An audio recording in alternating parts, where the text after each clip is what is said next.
Ya, di minggu Advent yang pertama ini kita akan merenungkan satu bagian firman Tuhan dengan tema paradise yang hilang versus janji diberikan. Mari sama-sama kita akan berdoa sebelum kita akan merenungkan kebenaran firman Tuhan pada hari ini. Terima kasih Tuhan untuk segala kebaikan dan kemurahan Tuhan buat hidup kami. Terima kasih karena Engkau Allah yang berinkarnasi dalam dunia ini mau menjadi sama seperti manusia. Dan dalam keberadaanmu sebagai manusia inilah Kau menyatakan apa yang menjadi janji Allah bagi umat manusia, yaitu penebusan atas dosa-dosa kami. Dan kami bersyukur untuk kesetiaan Tuhan yang terus menopang kehidupan setiap kami, bahkan juga menopang iman kami untuk kami terus berpengharapan di dalam Kristus. Bahkan pada saat ini Tuhan, ketika Tuhan berikan kami kesempatan kami bersama-sama kami merenungkan kebenaran firman Tuhan, kami percaya firman adalah kebenaran, dan kebenaran itulah yang akan terus menuntun jalan-jalan hidup kami. Sehingga kami tahu apa yang menjadi kehendak Tuhan. Dan kami percaya tuntunan Tuhan tidak pernah salah atas hidup kami. Melalui kebenaran-kebenaran-Mu inilah. Terima kasih Tuhan. Berbicara pada kami siap untuk mendengarkannya. Bahkan juga sertai hamba-Mu dalam segala keterbatasan. Tuhan Kau pakai menjadi alat di tangan Tuhan. Menyampaikan setiap isi hati-Mu bagi setiap kami. Terpuji nama-Mu demi Kristus Tuhan yang hidup. Kami berdoa dan kami mengucap syukur. Amin. Saudara, kita akan melihat bagian firman Tuhan. Ada dua bagian yang kita akan baca hari ini. Yang pertama adalah dari Kejadian pasal yang kedua ayat 15 hingga 17. Kemudian bagian yang kedua adalah Kejadian pasal 3 ayat 15.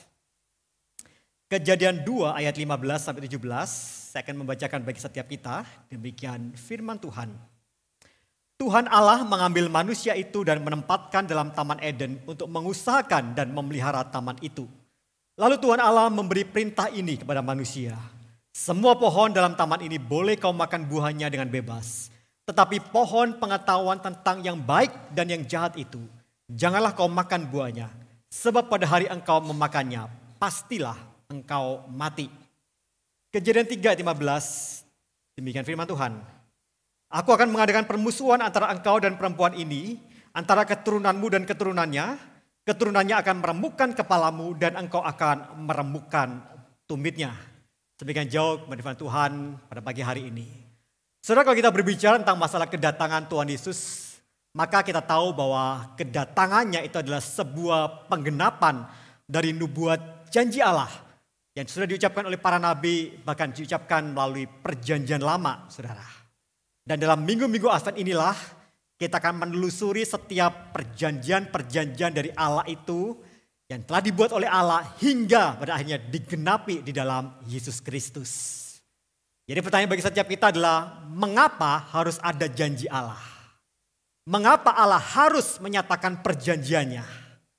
Maka saudara menjawab pertanyaan ini tentu saja pertama-tama maka kita harus kembali pada catatan awal dalam kitab Kejadian. Dan itu berbicara tentang masalah kejatuhan manusia yang pertama. Dan jadi akar bagi kejatuhan seluruh umat manusia di dunia ini. Sehingga mengapa perjanjian Allah itu harus ada. Tapi saudara, menariknya adalah ketika kita berbicara tentang masalah perjanjian Allah. Maka sebenarnya saudara, perjanjian Allah yang pertama kali diberikan oleh manusia itu adalah sebuah perjanjian yang terjadi sebelum peristiwa kejatuhan manusia itu. Dan perjanjian itu disebut dengan covenant kerja. Dalam covenant kerja inilah kita bisa tahu bahwa pada saat itu Allah menciptakan Adam dan Hawa, menempatkan keduanya dalam satu taman disebut dengan Taman Eden. Dan kemudian dalam terjemahan Septuaginta, Taman Eden itu diterjemahkan dengan kata paradeisos, atau yang kita kenal dengan kata paradise. Itulah mengapa kata paradise itu muncul, paradeisos.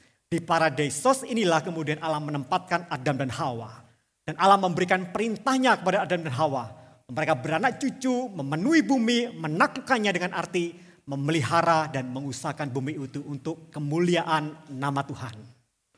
Sudah jelas, bahkan dalam Kejadian 2 15 sampai 17 inilah kita bisa tahu itulah perjanjian yang dinyatakan oleh Allah sendiri kepada mereka. Dan dalam perjanjian itu ada konsekuensi-konsekuensi, larangan-larangan yang Tuhan berikan secara jelas kepada Adam dan Hawa. Tapi sayangnya saudara, kalau kita bisa tahu pada akhirnya Kejadian pasal 3 kemudian mencatat dan memaparkan bagaimana iblis dengan liciknya kemudian membuat Adam dan Hawa jatuh dalam dosa. Maka saudara, kalau kita bisa melihat bagaimana cara iblis itu membawa manusia itu jatuh dalam dosa ini. Maka saya menemukan ada dua cara yang dilakukan oleh iblis ini, saudara. Yang pertama, saudara, iblis itu membuat kebingungan lewat sebuah provokasi. Jadi ini satu cara pertama yang dilakukan oleh iblis. Bagaimana ingin menjatuhkan Adam dan Hawa itu dengan apa? Membawa mereka mengalami kebingungan dengan cara provokasi-provokasi yang diberikan oleh iblis. Di pasal 3 ayat pertama kita bisa melihat bagaimana iblis dikatakan bahwa ular itu adalah paling cerdik dari segala binatang di darat dan dijadikan oleh Tuhan Allah. Ular itu berkata kepada perempuan itu, kepada Hawa. Dan dia berkata, tentulah Allah berfirman, jangan kamu makan buah dari semua pohon di taman ini, bukan? Coba perhatikan ya. Iblis katakan atau ular itu berkata, tentulah Allah berfirman, jangan kamu makan buah dari semua pohon di taman ini. Tentu saja Allah tidak mengatakan demikian. Tapi di sini kita bisa tahu bahwa memang iblis sedang memprovokasi Hawa secara khusus. Jadi iblis bukan saudara ingin bertanya sebenarnya, melainkan dia ingin memprovokasi Hawa dengan mengatakan sesuatu yang sinis, hiperbola saudara. Dengan tujuan untuk apa? Mencibir, mengejek apa yang menjadi ketetapan dan larangan Tuhan sebenarnya kepada Adam dan Hawa. Dan kita tahu apa yang Tuhan larang. Tuhan katakan bahwa jangan makan buah dari salah satu pohon yang ada di Taman Eden ini. Tetapi kita tahu bagaimana iblis dengan cara yang cerdik itu kemudian memprovokasi seorang Hawa. Dia katakan tentu Allah berfirman semua buah dari pohon ini tidak boleh dimakan, bukan? Dan itu menjadi satu hal yang menjadi jerat bagi seorang Hawa. Bagaimana iblis memberikan umpan dosa itu dan bagaimana Hawa kemudian menangkap apa menjadi umpan dosa itu. Saudara, lewat provokasi dari iblis atau si ular itu. Maka saudara, kita bisa tahu bahwa tujuan provokasi ini tentu saja adalah ingin mengubah cara berpikir, sikap hati seorang Adam dan Hawa terhadap Tuhan dan juga terhadap perintah-perintah Tuhan, saudara. Maka saudara, kalau kita berbicara masalah provokasi-provokasi yang demikian ini, di dalam dunia pada masa ini saudara, maka provokasi itu paling banyak terjadi pada masa-masa pemilu. Pemilu, pemilihan kepala daerah, maka provokasi-provokasi demikian itu akan muncul. Misalnya saudara, ketika ada seorang kemudian dengan cara provokasinya mereka berkata kepada orang-orang, pada rakyat, gitu ya, katakan kamu yakin memilih calon A ini, gitu ya. Kalau kamu pilih calon A ini, gitu ya, ibu kota kita akan pindah. Kalau ibu kota kita akan pindah, nanti kamu makan apa? Kamu pasti akan miskin karena kota ini jadi kota mati dan kamu tidak berpenghasilan pada akhirnya. Saudara, itu cara provokasi yang dilakukan dalam masa-masa pemilu misalnya saudara. Dan anehnya saudara, cara-cara provokasi seperti ini ternyata juga mampu gitu ya, menarik orang-orang, mengubah sikap hati, mengubah cara pandang seseorang itu kemudian mengikuti apa yang dikatakan oleh orang tersebut. Dan itu juga terjadi dalam Adam dan Hawa. Bagaimana sikap hati dan cara berpikir mereka tentang Tuhan, cara berpikir mereka tentang larangan Tuhan itu kemudian diubahkan oleh iblis dengan hal ini saudara. Bukan hanya memberikan kebingungan saudara, tetapi juga iblis itu membuat kebohongan. Dan ini adalah cara kedua yang dilakukan itu. Bagaimana ketika kemudian Hawa memberikan jawaban dan dia sudah menyampaikan satu kebenaran bahwa konsekuensi memakan bahkan juga menyentuh, gitu ya, hanya menyentuh buah dari pohon itu mereka pasti akan mati. Dan itu dikatakan di Kejadian 3:3. Hawa katakan bahwa Tuhan berkata bahwa nanti kamu akan mati kalau kamu memakan atau menyentuh buah itu. Tapi apa dikatakan oleh sang iblis? Iblis katakan di ayat yang keempat dikatakan bahwa sekali-kali kamu tidak akan mati. Saudara, kebohongan itu sudah dikatakan oleh iblis. Sebaliknya Allah mengetahui bahwa pada saat kamu memakannya matamu akan terbuka. Saudara, mungkin dalam bahasa sekarang itu ya, sang iblis itu mungkin akan berkata dengan bahasa kontemporer ya, dikatakan bahwa kamu tuh jangan mudah dibohongi sama Tuhan. Karena kalau kamu menuruti perintah Tuhan, kamu sendiri yang akan sengsara. Kalau kamu menuruti perkataan Tuhan, kamu yang akan terpuruk pada akhirnya. Karena Tuhan tahu, jika kamu memakannya, maka wawasan kamu akan berkembang, kamu akan hebat, kamu akan pintar gitu ya. Tetapi Tuhan nggak mau kamu melakukan itu. Makanya Tuhan larang. Sudah provokasi dengan menebarkan kebohongan di sana. Ketika kemudian sang iblis kemudian mencoba menghancurkan gitu ya, cara berpikir dan cara pandang dari manusia itu, saudara. Maka di sini kita bisa melihat bagaimana kemudian iblis itu ingin menempatkan Tuhan itu dalam posisi yang salah. Karena bagaimanapun kemudian iblis ingin mengatakan sebenarnya kepada Adam dan Hawa itu, kalau kamu ikut kehendak Tuhan, kamu akan terpuruk, kamu gak akan bahagia. Kalau kamu ikut Tuhan, justru itu akan menghalangi kamu untuk menjadi apa yang kamu inginkan. Kalau kamu ikut Tuhan, maka apa yang diperintahkan oleh Tuhan itu akan menghalangi engkau menjadi orang yang hebat. Dan itu menjadi umpan dosa yang diberikan kepada Adam dan Hawa, saudara. Disinilah kita bisa tahu bahwa iblis tahu ada bagian yang paling penting yang perlu dihancurkan dalam diri manusia itu, saudara. Iblis itu tidak ingin berusaha membuat manusia nggak percaya sama Tuhan. Karena apa? Karena jelas iblis tidak pernah menyangkal keberadaan Tuhan. Anehnya manusia bisa menyangkal keberadaan Tuhan, saudara. Padahal iblis sendiri tidak menyangkal bahwa Tuhan itu ada, Tuhan itu eksis. Dan iblis tidak mengajak manusia untuk tidak mempercayai Tuhan. Iblis juga tidak menyangkali bahwa memang ada ketetapan Tuhan, ada perintah Tuhan. Iblis tahu itu. Dan iblis tidak menyangkali itu. Tetapi iblis mencoba mempengaruhi Adam dan Hawa untuk apa? Untuk melihat bahwa tidak ada kasih Tuhan di balik larangan, ketetapan, dan perintah Tuhan itu.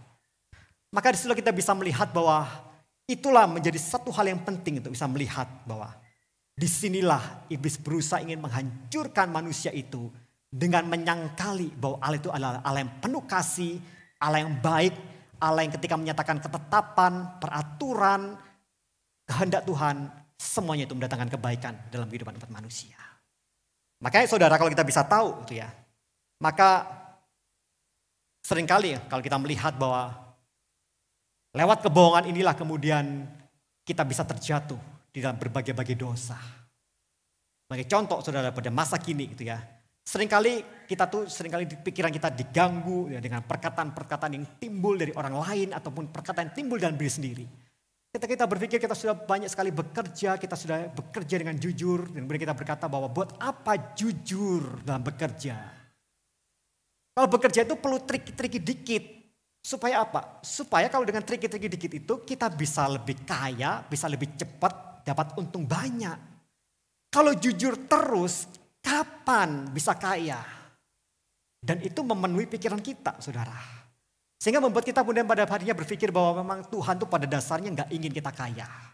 Tuhan itu pada dasarnya ingin kita itu melarat karena kita diminta untuk jujur terus dalam usaha. So, itu mungkin menjadi satu pikiran kita yang muncul dalam benak kita. Mungkin orang lain akan berkata, Tuhan mana mau buat kamu itu bahagia. Tuhan itu pengennya kamu sengsara. Makanya Tuhan memberikan kamu penderitaan. Tuhan memberikan kamu beban, penyakit, masalah dalam hidupmu. Supaya apa? Dengan kamu banyak masalah, banyak beban, banyak penyakit, kamu itu makin bergantung kepada Tuhan. Saya perhatikan. Pikiran-pikiran ini akan menjadi satu hal yang bisa muncul dalam pikiran kita. Tuhan memang ingin memberikan kita masalah supaya kita itu bisa bergantung pada Tuhan. Dan pada akhirnya Tuhan akan bahagia di atas penderitaan kita. Atau saudara, seringkali kita diganggu dengan pikiran bahwa kita itu makanya kita perlu rajin kasih persembahan ke Tuhan. Jangan terlambat kasih persembahan supaya kamu itu diberkati sama Tuhan. Kalau kamu gak ngasih persembahan sama Tuhan, kamu terlambat ngasih persembahan sama Tuhan, nanti Tuhan marah dan kamu akan dihukum. Saudara, itu menjadi pikiran-pikiran yang akan muncul dalam pikiran kita pada akhirnya. Ketika godaan-godaan, kebingungan dan kebohongan itu dilancarkan oleh iblis dalam pikiran kita. Sehingga mengalihkan kita gitu ya, dalam cara pandang kita, dalam sikap hati kita itu kemudian teralihkan tentang Tuhan dan tentang kehendak Tuhan dalam kehidupan setiap kita. Maka kalau kita bisa tahu saudara, pada akhirnya ketika kita sudah dialihkan cara berpikir kita itu, membuat kita pada akhirnya semakin menjauh dan menjauh dan bahkan terjatuh dalam berbagai-bagai dosa dalam kehidupan kita. Saudara Jerry Bridges dalam bukunya Respectable Sins, saudara, ya, dia mengatakan bahwa iblis itu membuat gagasan tentang dosa itu telah hampir lenyap dalam budaya masyarakat modern di zaman ini. Luar biasa, saudara itu ya. Jadi orang-orang modern pada zaman sekarang ini kemudian berpikir tentang dosa itu kemudian semakin abu-abu, saudara. Bahkan saudara, ya, dosa itu kemudian di dalam kekristenan sekalipun, pemahaman akan dosa dalam kekristenan pun sudah semakin dibelokkan pada apa? Sekedar kejahatan, tindakan-tindakan kejahatan. Sehingga kalau yang kita lakukan itu bukan tindakan kejahatan, maka seringkali orang mengatakan itu bukan dosa. Dan dengan mudahnya kita kemudian mentolerir itu dan menjadikan itu bukan sebagai dosa. Karena kita menganggap bahwa itu area abu-abu, itu bukan murni dosa dan saya tidak berdosa dengan hal ini. Nah, seperti misalnya seorang pria dewasa yang sudah menikah, saudara. Ketika pada akhirnya pria dewasa yang sudah menikah ini kemudian melirik perempuan yang lain, saudara. Menggoda perempuan itu, mengajak kencan perempuan itu, saudara. Dan kemudian berpikir bahwa itu bukan dosa. Toh saya kan bukan berzina.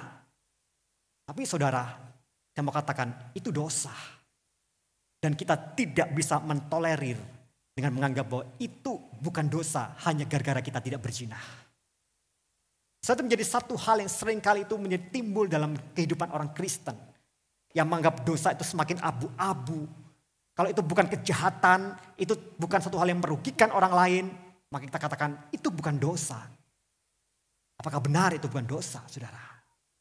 Seorang karyawan, saudara, ketika dia dengan sengaja markup harga barang, ya, dan kemudian dari harga barang itu kemudian dibeli oleh konsumen dan dia merasa bahwa saya berhasil markup harga barang itu, selisih, ya, selisih dari pembayar itu kemudian saya ambil untuk diri saya sendiri. Dan dia berkata, saya nggak berdosa dong. Bukankah saya mengembalikan sejumlah uang yang seperti diharapkan oleh perusahaan? Saya kan berhasil membawa harga itu lebih tinggi dikit. Sehingga itu menjadi keuntungan bagi saya. Tapi apa benar itu bukan dosa? Karena dosa tetaplah dosa, saudara. Bahkan dosa-dosa yang seringkali kita maklumi. Maka saya katakan, kalau itu dosa, maka itu serius di hadapan Allah. Demikian juga ketika kita memikirkan tentang dosa Adam dan Hawa. Kalau kita berpikir, apa sih dosa Adam dan Hawa? Dia cuma melanggar memakan buah. Saudara, simple bukan? Ya. Yang dilakukan oleh Adam dan Hawa itu dia melanggar. Adam dan Hawa itu bukan membunuh, bukan menghancurkan Taman Eden itu dan merusaknya, tidak. Dia cuma memakan buah yang dilarang. Hanya memakan buah yang dilarang. Tapi Tuhan katakan kalau itu dosa, itu tetap dosa. Maka itu menjadi bagian yang penting untuk kita terus mengetahui di sini. Sesimpel apapun cara pandang kita tentang dosa, jika itu dosa, maka dosa adalah pelanggaran yang serius di hadapan Tuhan. Dan dosa itu menjadi satu hal yang mengerikan dan akan menghancurkan hidup setiap kita. Sebagaimana juga Adam dan Hawa. Di dalam keberdosaan itu pada akhirnya dia apa? Di balik dia memakan akan buah yang dilarang itu. Sebenarnya dia ingin punya keinginan untuk apa? Menjadi seperti Allah. Di balik keinginan dia untuk memakan buah itu. Maka itu menjadi satu pelanggaran yang akan menghancurkan hidupnya. Ketika dia mengatakan bahwa aku ingin mengendalikan diriku. Bukan lagi Tuhan yang mengendalikan diriku. Bahkan pada akhirnya ketika Adam dipertanyakan, Adam mulai mempersalahkan orang lain.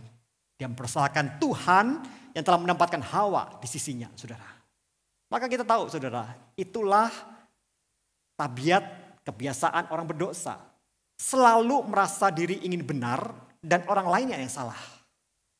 Selalu ingin dirinya dibenarkan dan orang lainlah yang salah. Dan itulah dosa. Dosa yang akan menghancurkan kehidupan setiap kita. Dan dampak dari dosa itu kita bisa tahu pada akhirnya. Katakan dalam Kejadian pasal 3. Bagaimana Adam dan Hawa terusir dari Taman Eden. Ketika mereka terusir dari Taman Eden itu menjadi satu bentuk bagaimana mereka berpisah dengan Allah. Berpisah dalam persekutuan dengan Allah. Tapi menariknya saudara, sebenarnya itu ya, kejatuhan manusia pertama dalam dosa ini sekaligus sebenarnya menjadi sebuah pelanggaran atas covenant kerja di mana manusia itu yang seharusnya menjadi penata layan Allah.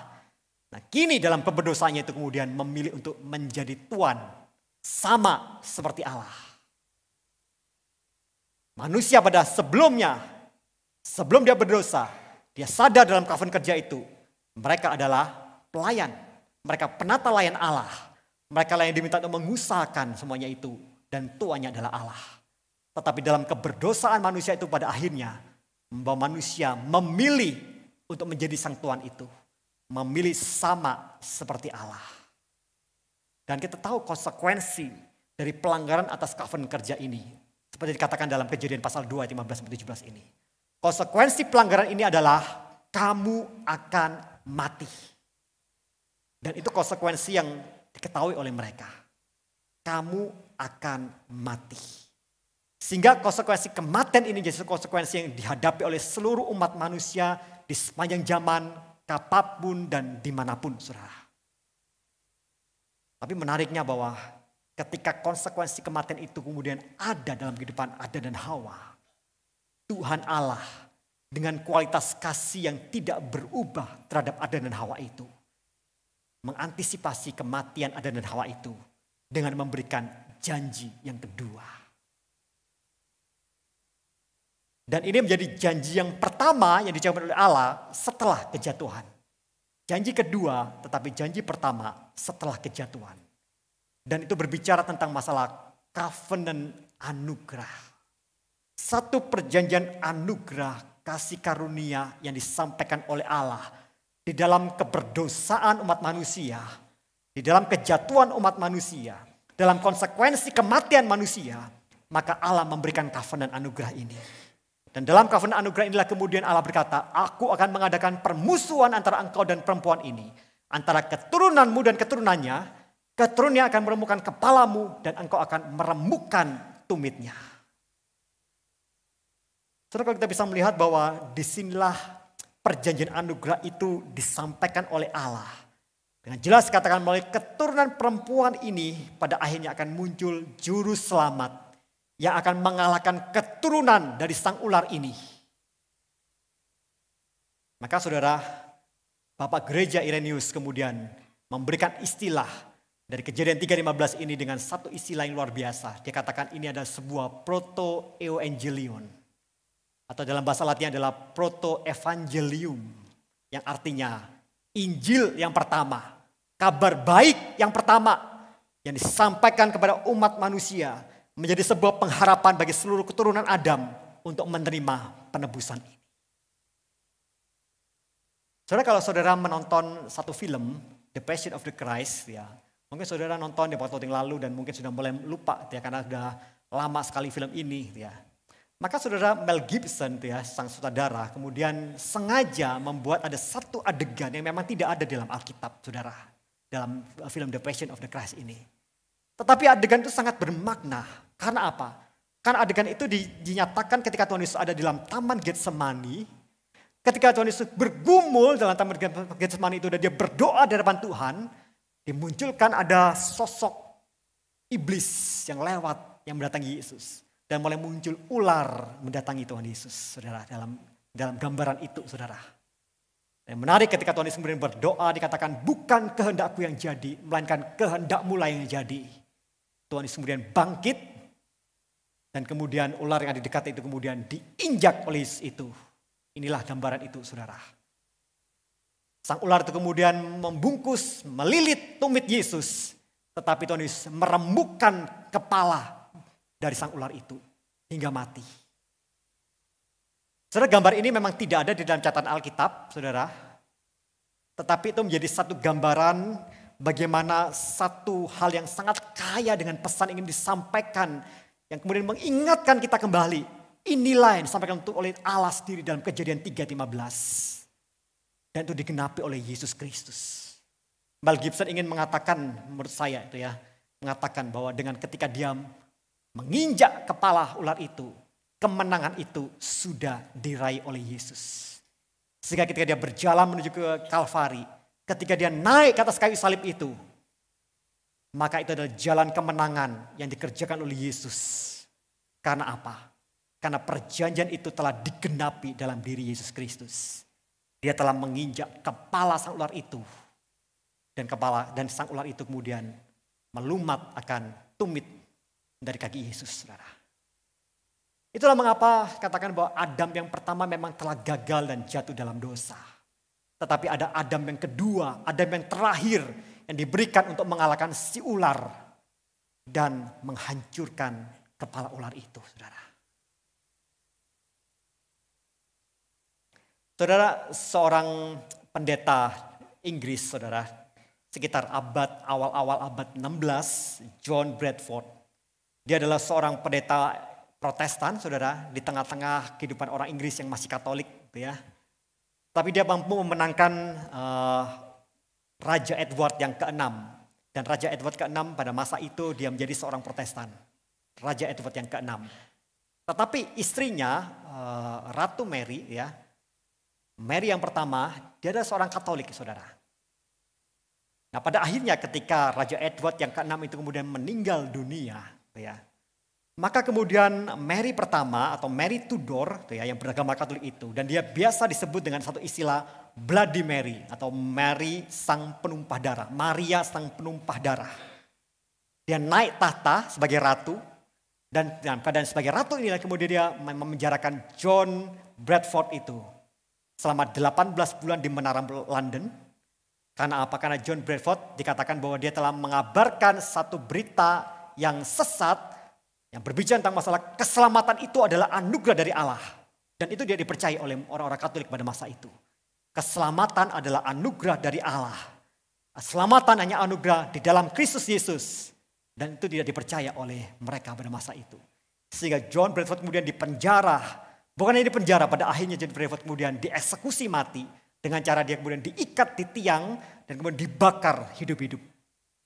Karena dia dianggap sebagai seorang penyesat. Oleh karena imannya kepada Kristus, saudara. Saudara kemudian merefleksikan apa yang terjadi iman dari seorang John Bradford inilah. Seorang penafsir Alkitab yang bernama John Trapp. John Trapp kemudian berkata dalam salah satu tafsirannya.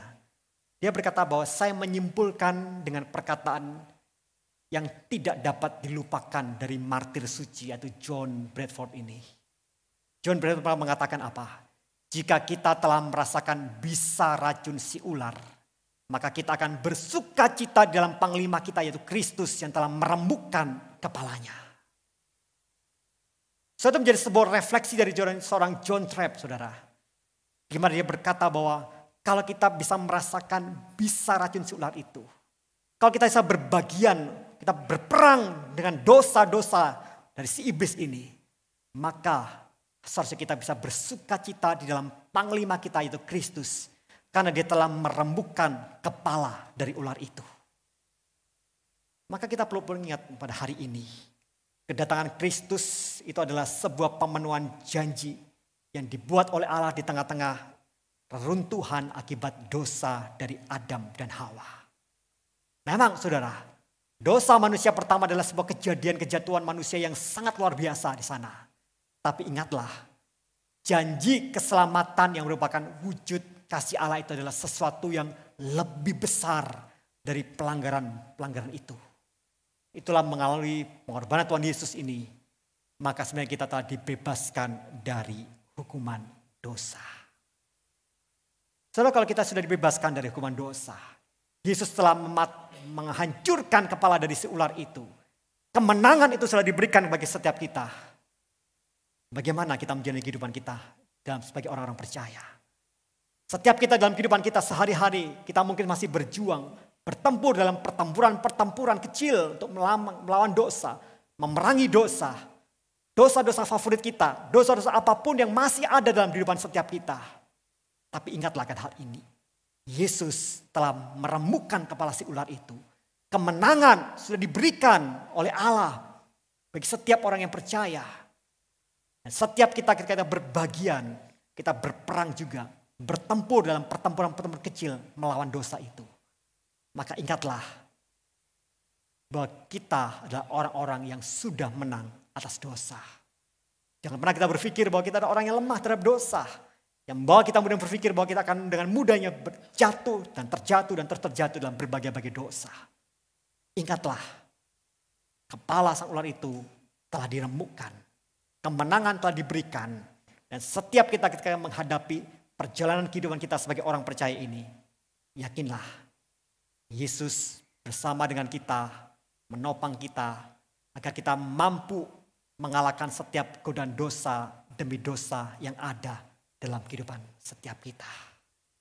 Mari saudara kita mau bersatu hati, kita akan masuk di dalam doa.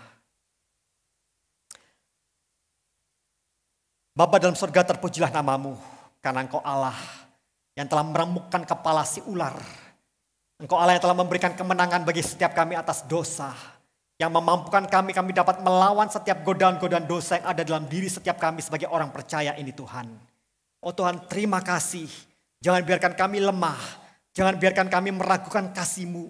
Jangan biarkan kami meragukan akan pertolongan Tuhan untuk kami dapat melewati kehidupan ini dengan terus hidup di dalam kekudusan-Mu. Tuhan, tolong setiap kami yang lemah ini, agar kami terus dapat berjalan bersama dengan-Mu Tuhan. Melihat kebaikan Tuhan yang telah nyata dalam kehidupan ini. Bahkan juga kami dapat melihat bagaimana kasih-Mu yang besar itu telah membawa kami kepada kemenangan, lepas kemenangan atas dosa. Terima kasih Tuhan, terima kasih. Terpujilah namamu demi Kristus Tuhan yang hidup kami berdoa dan mengucap syukur. Amin.